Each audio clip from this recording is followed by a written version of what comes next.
Welcome to Scale. Now let's learn about playing a game with more than 2 players. 3 and 4 player modes are very similar to 2 player, but there are some key differences. The first difference is that every player only draws 3 cards at the start instead of 7. In these modes, the player who goes first gets to draw on their first turn because the starting player starts in the refresh phase. This is to help get the game moving right away, because it encourages the first player to play a card, since they will have a larger than maximum hand size and would otherwise have to destroy the extra card. Treasure is handled slightly differently in these modes, because treasure is assigned per team. In a team game, each team will start the game with 21 treasure. In a 3 or 4 player free-for-all game, each player will need their own set of 21 treasure, so you can use coins or some other token to represent the additional player's treasure. Now let's go to the loop and see how players can play their cards.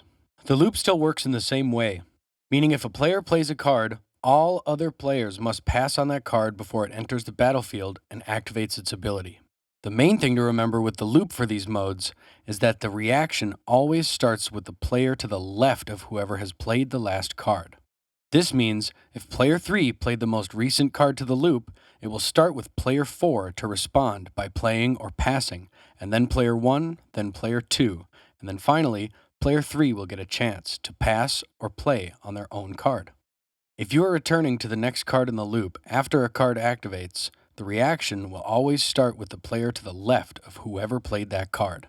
Each player will play their card so that it appears upright for them in the loop. So, if all 4 players have cards in the loop, it will look like this. In a team game, you will sit across from your teammate, so player 1 and player 3 would be on a team. You are not supposed to show your hand to your teammate, but you can give them clues to let them know you can play a card to deal with whatever situation is occurring. Okay, now let's see what's happening on the battlefield. Battle is very strategic in 3 and 4 player mode, so be sure to use the resources you have wisely. In a team game, you are not able to attack or defend for your teammate. In both team and free-for-all modes, you may split up your attacks to attack multiple opponents. This encourages defenders to get cards on the field to protect their treasure. If any player loses during any of these modes, the game will continue with the remaining players, and that player will exile all cards that they controlled, including their hand. If they somehow lose and still have leftover treasure, their treasure will also be exiled. Okay, that about covers it.